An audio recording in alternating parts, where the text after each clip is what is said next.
আসসালামু আলাইকুম রহমতুল্লাহ বরকাতু। আজ আমরা এসেছি এশিয়া মহাদেশের সবচেয়ে বৃহত্তম বটগাছ। এটি অবস্থিত হচ্ছে ঝিনাইদহ কালীগঞ্জ সুইতলা মল্লিকপুর নামক জায়গায়। এই বটগাছটি এশিয়া মহাদেশের সবচেয়ে বড় বটগাছটি অবস্থিত। আপনারা যারা আসতে চান তারা ঝিনাইদহ আসবেন। প্রথমে ঝিনাইদহ থেকে কালীগঞ্জের গাড়ি ধরে কালীগঞ্জ আসবেন। কালীগঞ্জ থেকে লাটা স্ট্যান্ড বলে বা নলডাঙ্গা স্ট্যান্ড বলে বা ক্লোর স্ট্যান্ড বলে, যেটাই বলেন, সেখানে এসে একটা লাটা গাড়ি বা ইজি বাইকে উঠে আপনারা চলে আসতে পারেন সুইতলা মল্লিকপুরে। আর সুইতলা মল্লিকপুরে অবস্থিত এশিয়া মহাদেশের সবচেয়ে বৃহত্তম বটগাছ এখানে অবস্থিত। এই বটগাছের বয়স আনুমানিক 200 বছর। আসলে সঠিকটা কেউ জানে না, যতটুকু জানে এটা ধরা যায় 200 বছর বয়স এই বটগাছে। তো এখানে আসার পরে যেগুলো জিনিসগুলো আমরা ঘুরলাম, দেখালাম, সবকিছুই অসাধারণ ছিল। আপনারা পরিবার নিয়ে বা আত্মীয় স্বজন নিয়ে এখানে বেড়াতে আসতে পারেন। এখানে ঘোরাঘুরি অনেক সুন্দর ব্যবস্থা আছে এবং এইখানে সেফটির সাথে আসতে পারেন। এখানে কোনো অশ্লীল বা কোনো খারাপ কার্যকলাপ এখানে হয় না। সো পরিবার নিয়ে ঘোরার মতন এটা একটা সুন্দর জায়গা। আর পাশাপাশি এখানে আসতে হলে আপনারা যারা অনেকে চিন্তা করে যে পিকনিক স্পটে যাব বা ঘুরতে যাব, পিকনিক করব, একটু খাওয়া দাওয়া হবে, আনন্দ করতে পারবে, এমন ব্যবস্থাও এখানে আছে। বা এখানে রান্না বাড়া করে খাওয়া দাওয়া করবেন, একসাথে ঘুরবেন, এরকম ব্যবস্থা আছে। এর পাশাপাশি কালীগঞ্জে বা ঝিনাইদহতে অনেক সুন্দর সুন্দর কিছু দর্শনীয় জায়গা আছে, যেমন তামান্না পার্ক আছে, ড্রিম ভ্যালি পার্ক আছে, নলডাঙ্গা রাজবাড়ি আছে এবং আরো আছে সুইতলা মল্লিকপুরের মতো এমন সুন্দর জায়গা। বারো বাজারে এবং কালীগঞ্জের পাশে আছে বারো বাজার, সেখানে আপনাদেরকে দেখাইছি প্রাচীনতম অনেক মসজিদ আছে, সেগুলো আপনাদেরকে দেখাইছি। আর সাথে দেখিয়েছি আপনাদেরকে গাজী কালু চম্পাবতীর মাজারও আপনাদেরকে দেখিয়েছি। তো এত সকল জায়গা নিয়ে কালীগঞ্জ অবস্থিত। এই কালীগঞ্জটা অনেক সুন্দর, এখানে দর্শনীয় বা ঘুরতে আসার মতো অনেক জায়গা আছে।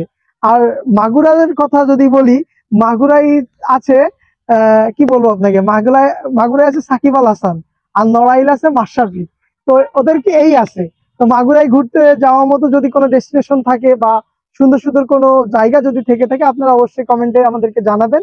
মাগুরায় ঘুরতে যাব, যশোরে ঘুরতে যাব, আর নড়াইলেও যাইতে পারি। নড়াইলের যদি সুন্দর সুন্দর কোনো স্পট থাকে আপনারা জানাবেন। আরেকটা বেসিক্যালি একটা জিনিস আপনাদেরকে, যশোরের ভিতরে বিখ্যাত যে জায়গাগুলো, সেই জায়গাগুলো একটু কমেন্টে সবাই জানিয়ে যাবেন।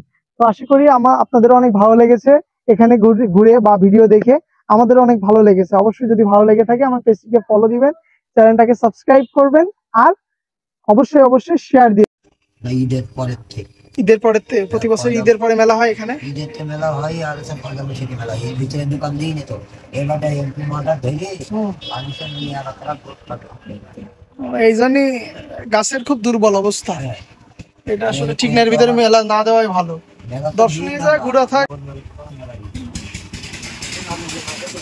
পরিশেষে একটি কথা বলতে চাই, সুইতলা মল্লিকপুর এশিয়া মহাদেশের সবচেয়ে বড় বটগাছ। চোখের সাক্ষী রাখতে চাইলে এখানে এসে দেখে যেতে পারেন এই এশিয়া মহাদেশের সবচেয়ে বড় বটগাছটি। এছাড়া আনন্দ বা খুশি বা ভালো লাগা কিছুই এখানে নাই, কিন্তু এই বটগাছ বা দর্শনীয় জায়গাটি ঘিরে একটু বিনোদন কেন্দ্র তৈরি করতে পারে, যাতে করে দেশ বিদেশ থেকে মানুষ এখানে অনেক আনন্দ উপভোগ করতে আসতে পারে। এখানে এসে সুন্দর সময় কাটাতে পারবে পরিবার নিয়ে। বিভিন্ন প্রজেক্ট হাতে নিয়ে এর ব্যাপক উন্নয়ন করা সম্ভব। কিন্তু দুধারের আঁকাবাঁকা রোড, এটা অনেক সুন্দর, সাথে সুন্দর লাগে পড়ন্ত বিকেল।